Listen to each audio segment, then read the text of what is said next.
Сәлем достар! Бүгін біз октябрь айындағы тәжірибені өткеру үшін және бір мәртебе осы жерге жетіп келдік. Бұл құрылма сіздердің есіңізде ме? Бұл қандай біздерге өзіміздің өмірімізде қандай пайда тигізеді? Болмаса біз еслеп өтеміз. Еслеуіңіз үшін сіздерге 3 секунд уақыт. Ал білмегендер үшін мен айтып өтемін. Бұл экопеш, бұл турудан туры құяш арқылы энергия алады, һәм біздің электр энергиямызды отыннан, көмірден пайдалануымызды сақлайды. Біз бұл экопеш арқылы сол нәрселерді біз тежеуіміз мүмкін. Яғни электр энергиядан пайдаланбаймыз, һәм отын жақпаймыз, һәм көмірден пайдаланбаймыз. Бір ғана құяш арқылы біз өз үйімізде тұрып, шайымызды демнеуіміз, һәм ауқатымызды пісіруіміз мүмкін. Ассаламалейкум. Алейкум. Сіз бұл тәжірибені өткеріп жатырсыз. Тәжірибелеріңіз давамында бұл құрылманың үстінлік һәм зиян тәрәптері қандай? Не деп ойлайсыз? Мен енді hozir bu tajribani yaqinda boshladik. Yoz oyida, to'g'ri, O'zbekistonda quyoshli, juda issiq havo. Lekin o'ziga yarasha buni afzalliklari ham, lekin bir tarafdan kamchiliklari ham bor ekan. Aynan tajribamizning asosiy maqsadi o'shalarning barchasini o'z muxlislarimizga ko'rsatish. Foydalanganda bu quyosh peshlari naqadar bizga manfaatli yoki manfaatsiz. Бұл құрылмаға турдан туры құяштың түсуі, шайнектің қайнауы, ауқаттың пісуі замандастарымыз үшін қаншалықты пайдалы деп ойлайсыз?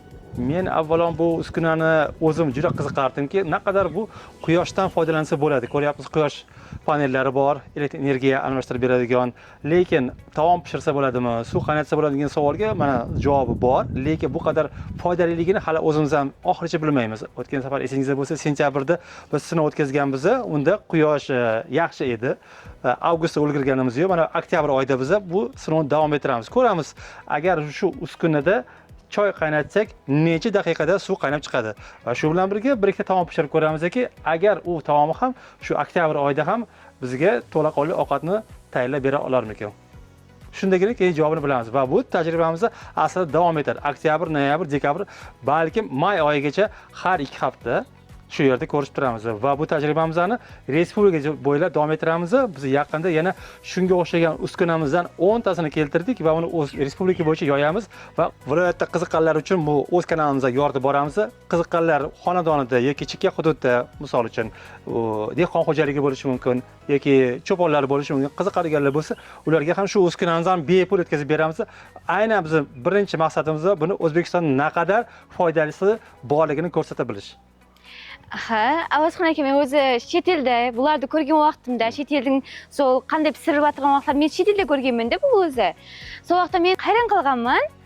Bizning O'zbekistonda da shu narsa kelarmikin? O'zbekistonda zamondoshlarimiz da bundan foydalanarmikin degan savol meni sol vaqtda qattiq o'ylantirgan edi. Ko'rib turganingizday, bu qurilmaning bizga shekam yetib kelgani ham O'zbekiston bo'ylab taralуы meni ajib darajada yo'qotibdi. Yaxshi. Xudo xolasa bu qurilma butkul O'zbekiston bo'ylab taraladi ham bu qurilma o'z iyesini topadi degan umiddaman. Men ham. Olay bo'lsa, bu qurilmaning ustemlik ham ziyon taraflarini kommentariyada yozib keting. Sizning har bir fikringiz biz uchun ahamiyatli. Aytgancha, like ham, podpisatsiya tugmachalarini bosishni unutmang. Bizlar bilan birga qoling.